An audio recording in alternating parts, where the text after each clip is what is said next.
Hello student. I hope आप बहुत ही अच्छे होंगे। इस वीडियो में पढ़ेंगे प्रश्नावली 9.1 की पहले से लेकर पांचवें तक के क्वेश्चन को करने वाले में, तो जैसे कि आपने थंबनेल में देखा ही है। अब देखिए, इस प्रश्नावली को स्टार्ट करने से पहले एक वीडियो मेरी ऑलरेडी आ चुकी है जहां पर मैंने बताया था कि इस प्रश्नावली में हम लोग पढ़ने क्या वाले हैं, और साथ में जो बेसिक चीजें होती है उसको हमने बता दिया। कॉन्सेप्ट बेसिकली आप लोग को वहां पर सिखाया था, तो वो आपने वीडियो नहीं देखी मेरे दोस्तों, जाकर जरूर देखिएगा। डिस्क्रिप्शन में उस वीडियो का लिंक आप लोग को मिल जाएगा। अब देखिए, यहाँ पर पहला क्वेश्चन हमने नोट किया मेरे दोस्त। क्या कह रहा है क्वेश्चन, तो मैं सबसे पहले इस क्वेश्चन को पढ़ा लेता हूँ। क्या कह रहा है कि सर्कस का एक कलाकार, सर्कस का कोई कलाकार है, एक 20 मीटर लंबी डोरी पर चढ़ रहा है। 20 मीटर लंबी डोरी पर चढ़ रहा है मेरे दोस्त, समझ में आ रहा है ना, जो अच्छी तरह से तनी हुई है, स्ट्रेट एकदम तनी हुई है। कहने का मतलब इतना हुआ है, सर्कस का जो है एक कलाकार है, 20 मीटर लंबी डोरी पर चढ़ रहा है और जो कि अच्छी तरह से तनी हुई है, ठीक है ना। और भूमि पर सीधे लगे खंभे के शिखर से बंधा हुआ है। यदि भूमि स्तर के साथ डोरी द्वारा बनाया गया कोण 30 डिग्री का हो तो खंभे की ऊंचाई ज्ञात कीजिए। बहुत ही आसान क्वेश्चन है मेरे दोस्त, ध्यान से देखिएगा, जरूर समझ में आएगा। अब देखिए, यहाँ पर एक डायग्राम दिख रहा होगा। जनरली ऐसा आपने सर्कस देखा ही होगा कहीं ना कहीं, आप अपने चौराहे पर या अपने बाजार में कहीं ना कहीं ऐसा सर्कस देखा ही होगा जहां पर एक लड़की है, चल रही है रस्सी पर। अब बस इसमें क्या किया है ना, थोड़ा सा क्वेश्चन को चेंज कर दिया है। मान लीजिए आपका जो यहाँ पर जो डायग्राम, जो आपका जो यहाँ पर जो फिगर दिख रहा है उसके अनुसार मान लीजिए यहाँ पर क्या है, ऐसे एक खंभा है, ठीक है ना, इतना मीटर, और लंबा है, कितना मीटर लंबा है, तो क्वेश्चन में दिया है 20 मीटर, ठीक है ना।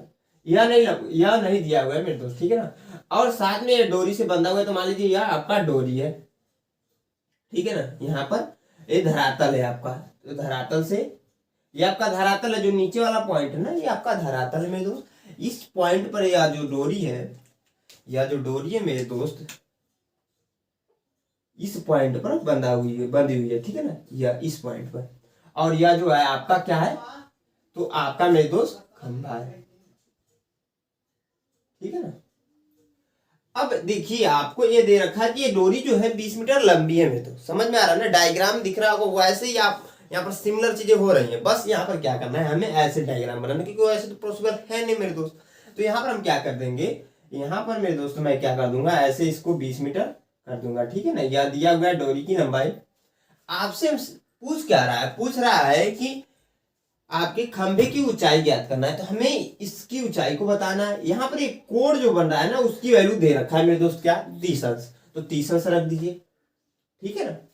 अब देखिए, हमने यहाँ पर इसको नाम दे देंगे क्या, ए, बी और सी। हमसे पूछ रहा है खंभे की ऊंचाई, तो इसकी ऊंचाई को हम लोग मान लेंगे ये, अच्छे मेरे दोस्त। हमें देखिए ज्ञात करने के लिए जो हमने त्रिकोणमितीय अनुपात पढ़े उसी के सारे ज्ञात होता है। पहली वीडियो में मैंने जब कराया था तो बहुत अच्छे से ऐसे ही सिमिलर इक्वेशन था, मैंने कराया भी था। देखिए ध्यान से, क्या हो जाएगा आपका, त्रिकोणमितीय अनुपात 6 होते, 3 का उपयोग बेसिकली होता है। तो कौन कौन से 3 का होता है, तो पहला इसमें साइन का होता है, साइन थीटा, कॉस थीटा और टेन थीटा, इन्हीं का सबसे ज्यादा उपयोग होता है मेरे दोस्त। अब इसमें से इस क्वेश्चन में किसका उपयोग होगा, यह बहुत सोचने वाली बात है। तो आपने फार्मूला पढ़ा होगा मेरे दोस्त, साइन थीटा बराबर होता है कि लंब बटे कण। इसका ट्रिक भी होता है, मैंने बताया था ट्रिक भी, लेकिन अभी तक तो मेरे दोस्त इतना पता है, आप लोग को याद जरूर हो गया होगा। कॉस थीटा बराबर क्या होता है, तो आधार बटे कण, और लास्ट टेन थीटा बराबर होता है आपका मेरे दोस्त लंब बटे आधार, ठीक है ना। यह 3 फार्मूले होते हैं, आपको बेसिकली याद होगा अभी तक तो। अब देखिए मेरे दोस्त, इन तीनों में से किसका उपयोग करना है इसके बारे में जानकारी लेने का एक सिंपल सा तरीका है कि कोण के ठीक सामने वाली भुजा क्या होती है, तो आप कहोगे सर लंब होती है। ये आपका 90 अंश है, 90 अंश के ठीक सामने वाली भुजा क्या होती है, तो कर्ण होती है मेरे दोस्त, और जो बचती भुजा वो आपकी आधार हो जाती है, ये आपको पता ही होगा, ठीक है। अब देखिए यहाँ हो क्या रहा है, हमें देखिए लंब की वैल्यू ज्ञात करनी है, कर्ण की वैल्यू दे रखा है, कोण का मान दे रखा है। इन तीनों में से किसी भी हम ना मान का उपयोग करें, किसी भी त्रिकोणमितीय मान का उपयोग करें मेरे दोस्त, तो एक चीज ध्यान रखना है, वही मान का हम लोग उपयोग लेंगे मेरे दोस्त जिसमें लंब और कर्ण दोनों आ रहे होंगे। जिस फार्मूले में लंब और कर्ण दोनों आ रहे होंगे उसी का सिर्फ और सिर्फ उपयोग करेंगे, तो यही में आ रहे हैं सिर्फ और सिर्फ, तो हम लोग साइन थीटा का ही उपयोग करेंगे। यहाँ पर सबसे पहले नोट करेंगे मेरे दोस्त की माना खंभे की ऊंचाई एच है, स्मॉल एच, ठीक है ना, हमने एच मान लिया। अब देखिए मेरे दोस्त, हमको पता है कि साइन थीटा बराबर क्या होता है, आप कहोगे सर जल्दी से लिख दीजिए लंब बटे कर्ण, ठीक है ना, यही आपका फार्मूला होता है। तो साइन थीटा, थीटा का मान क्या है, ये आपको दिख रहा होगा 30, तो साइन 30 रख देंगे, कर देंगे, ठीक है ना, बराबर लंब की वैल्यू क्या है, तो लंब की वैल्यू यहां पर आप देखिए नहीं पता है, हमने यच माना है तो यच रख देंगे। कर्ण की वैल्यू देखेंगे तो यहाँ पर 20 दे रखा है तो 20 को रखिए।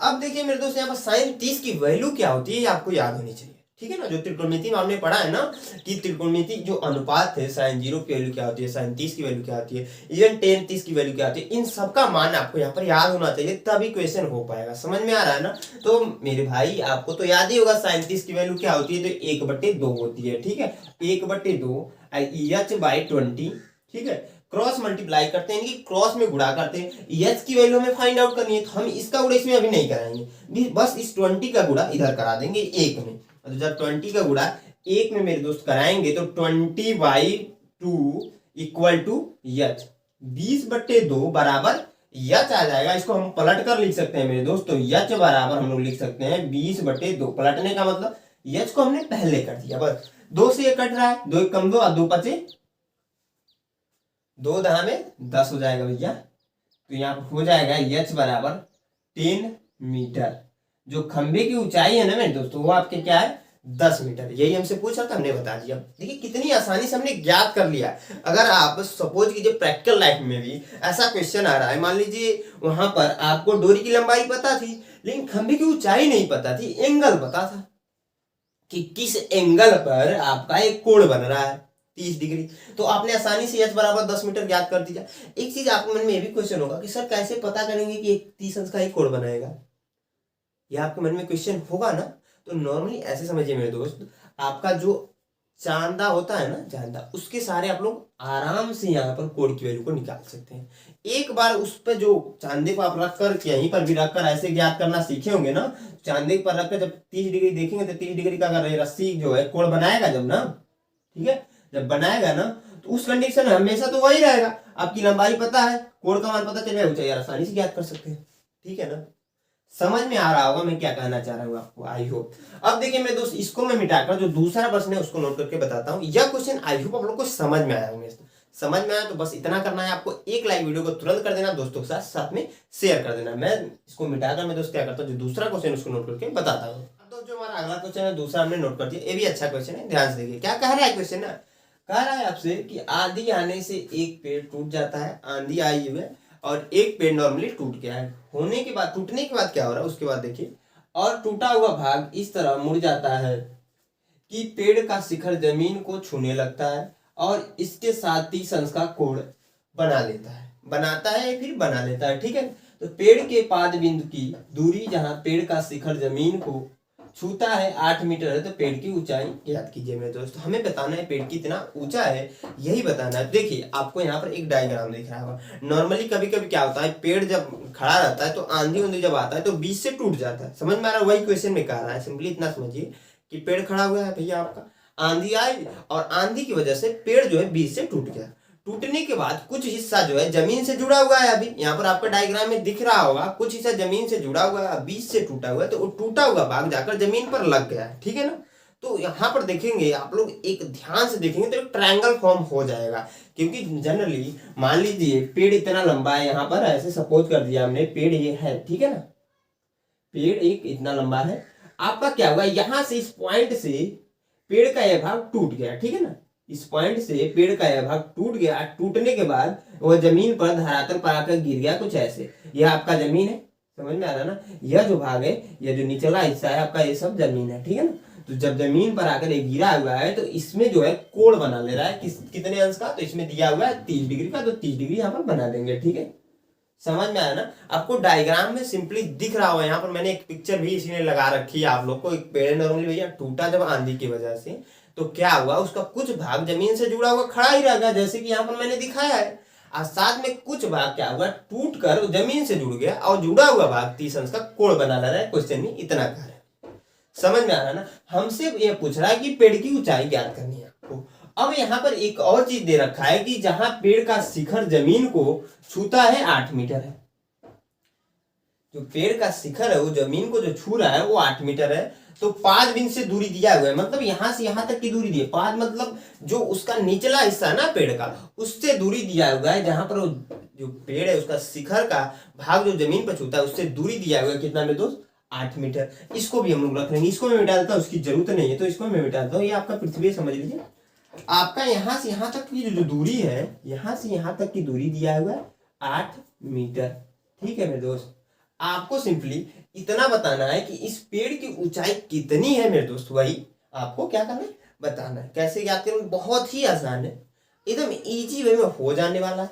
आप क्या कीजिए, इस पूरी पेड़ की ऊंचाई को मान लीजिए कैपिटल एच। ठीक है, इसका नाम दे दीजिए ए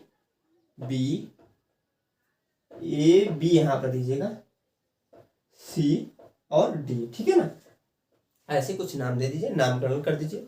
आपको देखिए कोण के ठीक सामने वाली भुजा जो होती है लंब होती है, यह पता ही होगा, ये आपका कर्ण हो जाएगा, आपका ये आधार हो जाएगा। ठीक है, इतना ध्यान रखिएगा।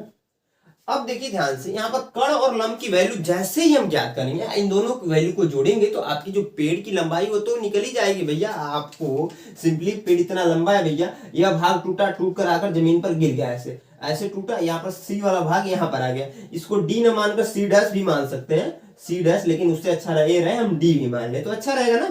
ठीक है ना मेरे दोस्त, तो यहाँ पर आकर ये गिरा, गिरते के साथ 30 अंश का कोण बनाते, इसकी लंबाई अगर हम ज्ञात कर दे और इसकी लंबाई ज्ञात कर दे तो पेड़ की लंबाई ज्ञात ही हो जाएगी भैया। सिंपल चीज है, समझ में आ रहा होगा। अब हम क्या करेंगे, देखेंगे कि क्या करेंगे कि देखेंगे त्रिकोणमितीय अनुपात में किसमें कर्ण और आधार होता है और आधार और लंब होता है। तो देखिए 3 हमने बताया कि 3 का सबसे ज्यादा उपयोग होता है, कौन कौन से, तो साइन, कॉस और टेन, इन तीनों का ही सबसे ज्यादा उपयोग होता है। तो साइन में देखिए, साइन में जो मेरे दोस्त होता है वो लंब और कर्ण होता है, तो इसका होगा ही नहीं उपयोग, समझ में आया ना। साइन में होता है लंब और कर्ण। कॉस का होगा, कॉस का क्यों होगा, क्योंकि कॉस में होता है आधार और कर्ण, कॉस का फार्मूला होता है आधार और कर्ण, इसका उपयोग हो जाएगा एक। और टेन का फार्मूला क्या था, तो आप कहोगे सर लंब और आधार होता है, टेन का फार्मूला लंब और आधार होता है, तो इसका उपयोग होगा। ठीक है, इन दोनों का बस उपयोग हुआ, बाकी इसका उपयोग नहीं होने वाला है। इसके सहारे से हम इसकी वैल्यू और इसकी वैल्यू आसानी से निकाल लेंगे, उसके बाद से दोनों वैल्यू को जोड़ेंगे तो पेड़ की लंबाई आराम से निकल जाएगी। ठीक है, तो हम क्या करते हैं मेरे दोस्त, सबसे पहले इसकी वैल्यू को निकालते हैं। तो इसकी वैल्यू को निकालने के लिए वाला फॉर्मूला लगाना पड़ेगा, तो tan थीटा बराबर क्या होता है, आप कहोगे सर हमने लिख भी रखा है कि लंब बटे आधार होता है, मैंने बता दिया थीटा के स्थान पे यही रखते हैं 30 अंश जो दिया हुआ है कोण का मान, tan 30 डिग्री बराबर लंब की वैल्यू नहीं पता है तो ए बी रख दीजिएगा।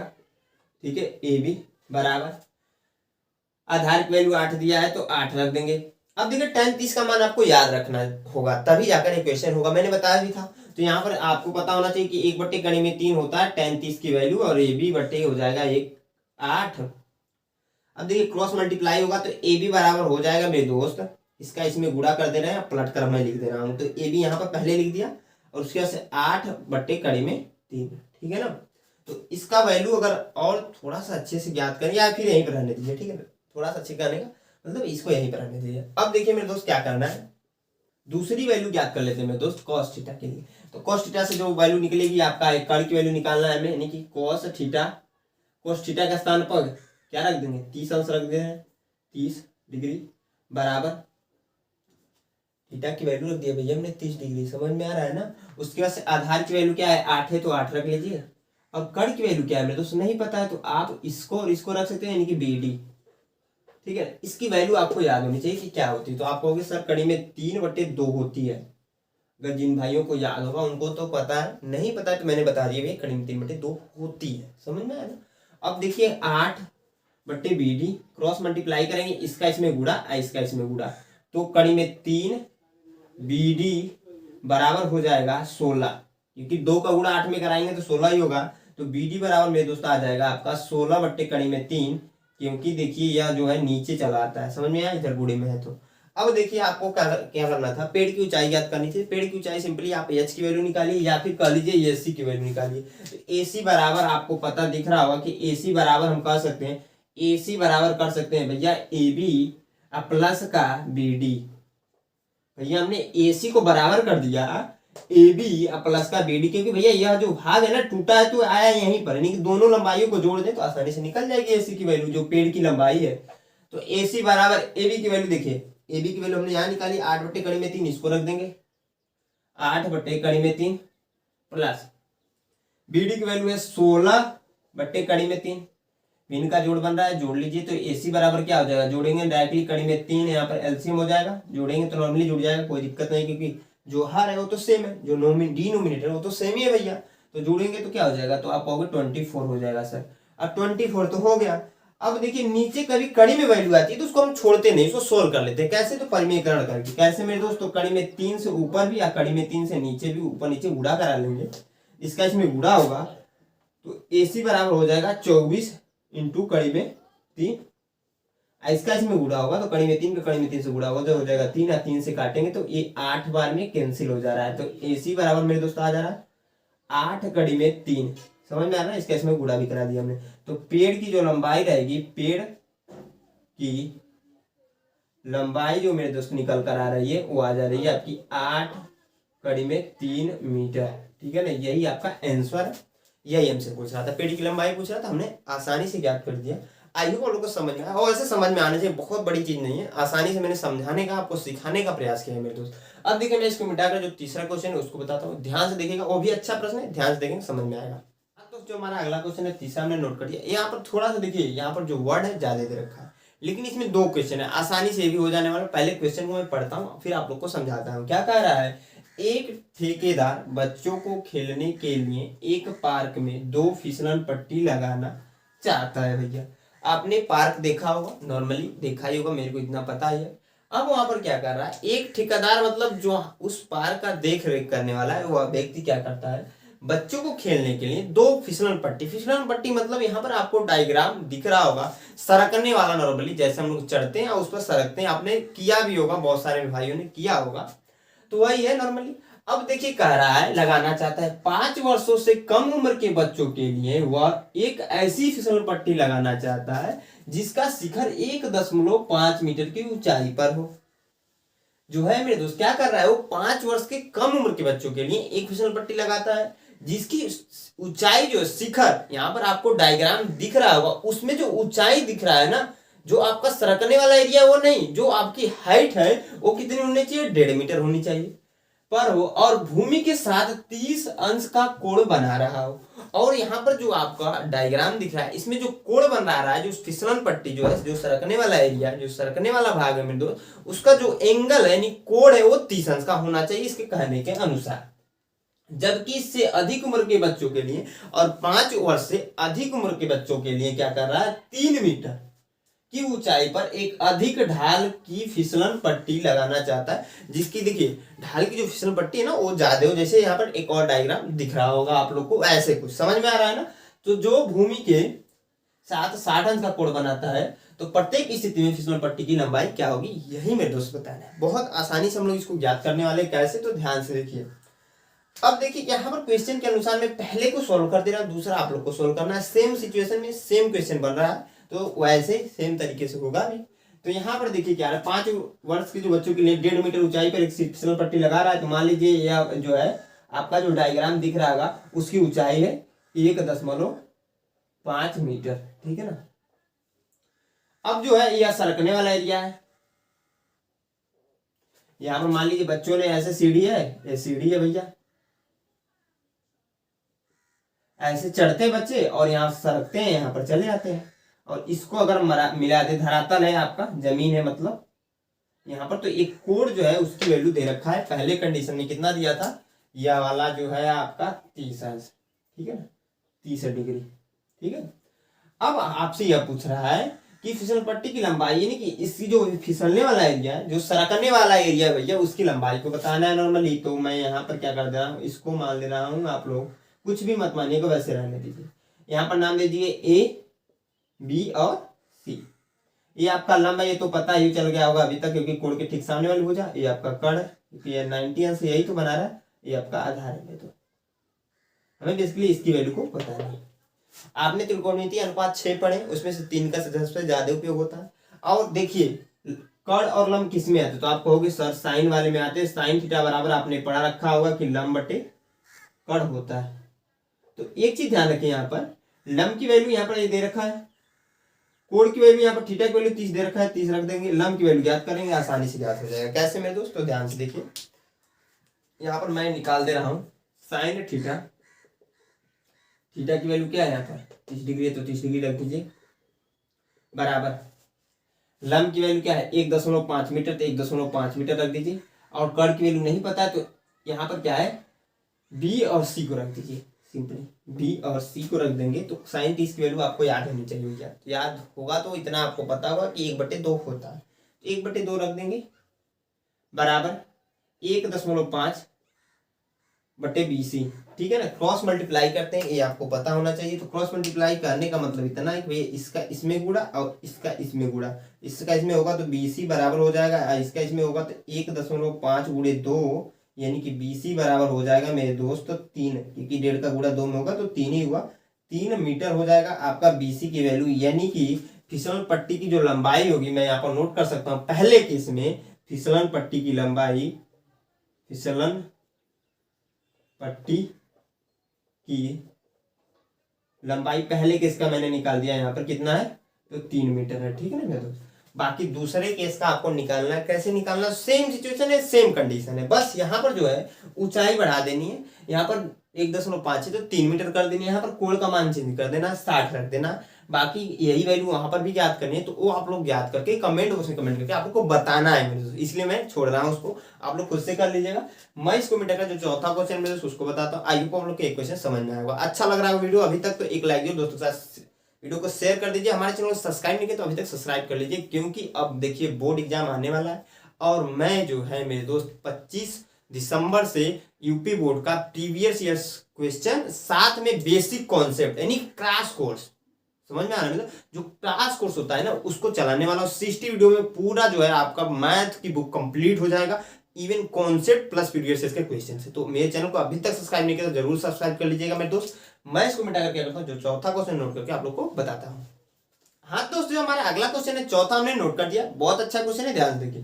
कह रहा है भूमि के एक बिंदु से जो मीनार के पाद बिंदु से 30 मीटर की दूरी पर है, तो मीनार के शिखर का उन्नयन कोण 30 मीटर, तो मीनार की ऊंचाई ज्ञात करनी। सिंपली इतना देखिए, क्वेश्चन में थोड़ा सा घुमा दिया, यहाँ पर मीनार की ऊंचाई बताना। अब मीनार कैसा होता है तो आपने देखा ही होगा, टीवियों में मूवी में देखा ही होगा मेरे दोस्त कि मीनार कैसे होता है, ऊंचा से होता है वही मीनार होता है मेरे दोस्त। तो मैं यहाँ पर सपोज कर लेता हूँ कि मीनार की जो ऊंचाई हमें बतानी है, हमें तो पता नहीं, मीनार कुछ ऐसा ही है मेरे दोस्त, आपका मैंने मीनार बना दिया, कुछ ऐसा है, ठीक है, ये आपका मीनार है, ठीक है ना मेरे दोस्त। मैंने मीनार बनाने का प्रयास किया है, आप लोग समझने का प्रयास कीजिएगा मेरे दोस्त, ठीक है। अब कह रहा है कि मीनार के पास मतलब इसके जो निचला हिस्सा है, जो जमीन वाला हिस्सा है, उससे कितने मीटर दूरी पर, तो 30 मीटर की दूरी पर। तो यहां से यहां तक की दूरी 30 मीटर है भैया, यहीं तक की दूरी मानेंगे, ठीक है ना। कह रहा है उन्नयन कोण, उन्नयन कोण मतलब ये नीचे वाला ही होता है, ठीक है ना। उन्नयन कोण 30 डिग्री है, तो मैं क्या करता हूँ इसको और इस पॉइंट को मिलाते हैं, ठीक है ना, शिखर को मिलाना है, ठीक है भैया। यहाँ पर ये कोण जो बना रहा है वो 30 डिग्री बना रहा है। आपसे जो पूछ रहा है तो मीनार की ऊंचाई क्या होगी, आसानी से इसको ज्ञात कर सकते हैं, बहुत ही आसानी से ज्ञात कर सकते हैं मीनार की ऊंचाई। हम कैपिटल स्मॉल एच मान ले रहे हैं, मीनार की ऊंचाई, इसका नाम दे रहे हैं ए, बी और सी। सिंपली क्वेश्चन इतना था कि मीनार एक है, आप यहाँ पर खड़े हैं, सिंपली इतना मानिएगा, आप यहाँ पर खड़े हैं, यहाँ पर, ठीक है भैया, आप हैं या आपका चाहने वाला है वो आप लोग समझिएगा। यहाँ से क्या कर रहा है, इस पॉइंट से, इस बिंदु से यहाँ पर मान लीजिएगा, इस पॉइंट से देख रहा है किसको, मीनार के शिखर को, तो 30 अंश का कोण बना रहा है, और वो मीनार से 30 मीटर की दूरी पर खड़ा है। सिंपली इतना समझिए, समझ में आ रहा है। मूवी में आपने मीनार देखा ही होगा, नॉर्मली मीनार आपको समझ में आ रहा है कैसा होता है। तो मान लिया हमने मीनार है आपका मेरे दोस्त, यह आपका क्या है, यह आपका मीनार है, और यह ऊंचाई इसकी ज्ञात करनी, ऊंचाई हमें नहीं पता है, लेकिन यहाँ पर एक व्यक्ति आपके चाहने वाला है या आप खुद खड़े हो, यहाँ से देख रहे हो मीनार का शिखर जो 30 अंश का कोण बना रहा है नॉर्मली, और मीनार से दूरी जो है, मीनार के जो आपका निचला हिस्सा है, जमीन से दूरी जो है आपकी वो 30 मीटर है, इतना समझिएगा। तो हमें मीनार की ऊंचाई ज्ञात करनी है। नॉर्मल सी बात है, आसानी से ज्ञात हो जाएगा। कैसे मेरे दोस्त? तो ये आपका ये 90 है तो ये कड़ी होगा, ये आपका कोण है तो ये आपका लंब होगा, ये आपका आधार हो जाएगा। तो आपको वह फार्मूला लगाना है जिसमें लंब भी आए, यानी कि यह वाली वैल्यू आए और यह वाली वैल्यू आए, तो लंब भी आए और आधार भी आए। तो आप कहोगे कि सर tan थीटा बराबर हमने पढ़ रखा है कि दो ही पढ़ा है, tan थीटा बराबर लंब बटे आधार, या फिर कॉट का लगा लीजिए। दोनों में से कोई एक लग सकता है, tan और कॉट दोनों में से कोई एक ही लगेगा, आपका सॉल्व हो जाएगा। क्योंकि यहाँ पर दिया है आपका क्वेश्चन में, अभी नोट कर सकते हैं यहाँ पर कि दिया हुआ है क्या क्या, कि मीनार से दूरी कितनी है भैया? तो आप कहोगे सर 30 मीटर है, और जो कोण की वैल्यू है, थीटा की वैल्यू कितनी है? तो आप कहोगे सर 30 मीटर, तो इसको भी रख देंगे, सॉरी कोण की वैल्यू 30 डिग्री है, ठीक है ना, 30 डिग्री। tan थीटा का फार्मूला पता है तो tan 30 कर देंगे थीटा के स्थान पर, और लंब बटे आधार। लंब की वैल्यू नहीं पता, लेकिन हमने यहाँ पर मान रखी, यहाँ पर लिख लीजिएगा उसको, कि माना, लिखना जरूरी होता है, माना मीनार की ऊंचाई यच है, ठीक है ना, यह हमने एज्यूम कर लेंगे, लेटेस्ट एज्यूम कर लेंगे मेरे दोस्त, यच है, स्मॉल है। तो tan 30 बराबर जो आपका हो जाने वाला वो क्या हो जाएगा, यहाँ पर लंब बटे आधार। लंब की वैल्यू स्मॉल एच तो स्मॉल एच रख देंगे, आधार की वैल्यू यहाँ पर 30 है तो 30 रख देंगे। इसकी वैल्यू आपको पता होनी चाहिए कि tan 30 की वैल्यू होती क्या है। तो साड़ी में आपको बताया गया होगा पिछले चैप्टर में, त्रिकोणमिति में, कि 1 बटे कड़ी में 3 होती है, तो 1 बटे कड़ी में 3 को रख देंगे बराबर यच बटे 30। इसका करा देंगे इसमें गुणा, तो यच बराबर मेरे दोस्त जो आ जाएगा, मैं ऐसा ही लिखता हूँ, 30 बटे कड़ी में 3 बराबर यच, ठीक है ना। अब देखिए इसको पलट कर लिख लेते तो यच बराबर आ जाएगा 30 बटे कड़ी में 3। अब नीचे कभी भी कड़ी में इनको छोड़ते नहीं, तो इसलिए हम क्या करेंगे, कड़ी में 3 और बटे कड़ी में 3 से ऊपर नीचे गुणा और भाग करा देंगे। तो यच बराबर देखिए इसका इसमें गुणा हो जाएगा, तो 30 कड़ी में 3 आ जाएगा। यह नॉर्मल से कैलकुलेशन है, इसलिए मेरे दोस्त मैं थोड़ा सा जल्दी जल्दी बता रहा हूँ। इसका इसमें गुणा होगा तो 3 आ जाएगा, क्योंकि कड़ी में 3 का गुणा कड़ी में 3 हो जाए तो कड़ी हो जाएगी समाप्त। 3 से काटेंगे तो 10 बार में कैंसिल हो जाएगा, तो यच बराबर मेरे दोस्त आ जाएगा 10 कड़ी में 3। अर्थात हम कह सकते हैं मेरे दोस्त, जो मीनार की ऊंचाई होगी, मीनार की ऊंचाई जो हमसे पूछ रहा था, आसानी से हमने ज्ञात कर दिया। ऊंचाई क्या हो जाएगी, 10 कड़ी में 3 मीटर, 10 कड़ी में 3, सॉरी यहाँ पर कड़ी में 3 रहेगा मीटर। यही आपका आंसर है मेरे दोस्त, समझ में आना, यही आपका क्या है, आंसर है, हो जाने वाला। आसानी से आपको समझ में आया होगा, इक्वेशन आसान था, आसानी से समझ में जरूर आया होगा। अब देखिए मेरे दोस्त, इसको मैं बेटा के जो पांचों क्वेश्चन वो बताता हूँ, वो भी अच्छा क्वेश्चन है, ध्यान से देखिएगा आप लोग। हाँ तो जो हमारा अगला क्वेश्चन है, पांचों हमने नोट कर दिया, बहुत अच्छा क्वेश्चन है, ध्यान से देखिए। कह रहा है भूमि से 60 मीटर की ऊंचाई पर एक पतंग उड़ रही है, तो पतंग में लगी डोरी को अस्थायी रूप से भूमि के एक बिंदु से बांध दिया गया है, तो भूमि के साथ डोरी के झुकाव 60 है, तो यह मानकर कि डोरी में कोई ढील नहीं है, तो डोरी की लंबाई ज्ञात कीजिए। आपने जनरली मेरे दोस्त पतंग उड़ाया ही होगा और देखा होगा, पतंग उड़ता जब है ना, तो ऐसे उसकी जो डोरी होती है, मान लीजिए यहाँ पर कोई पतंगा ऐसे उड़ रहा है, ठीक है ना, यह आपका पतंगा ऐसे यहाँ पर ऐसे उड़ रहा है, ठीक है ना। और मैं क्या करता हूँ, इसको अच्छे से और बना लेता हूँ, ठीक है। ये पतंग है आपकी भैया, ये ऐसे उड़ रहा है और यहाँ पर बंधा हुआ है, और डोरी है आपका, ठीक है ना, ये आपका क्या है मेरे दोस्त, डोरी है, ठीक है, ये आपकी डोरी है। और डोरी में कोई ढील नहीं, क्वेश्चन में कह रखा है, तो उसी के अनुसार हम कर लेते हैं। ये आपका धरातल है, यहाँ पर बंधा हुआ है ये डोरी, तो ये आपका धरातल है मेरे दोस्त, और यहाँ से यहाँ की ऊंचाई दे रखा है, इस पॉइंट से इस पॉइंट की ऊंचाई दे रखा है मेरे दोस्त कितना, तो वो दिया है आपका 60 मीटर, ठीक है। आपसे पूछ रहा है कि डोरी कितनी लंबाई की है, वही बताना है। यहाँ पर एक कोण दे रखा है, मान जो डोरी बंधी हुई है उसका जो एंगल की वैल्यू है वो दे रखा है, क्या वो आपका दे रखा है 60 अंश, ठीक है ना। आपको पता होगा मेरे दोस्त, कोण के ठीक सामने वाली भुजा क्या होती है, तो आपका लंब होती है, यहाँ पर मिस्टेक हो रहा था मेरे से।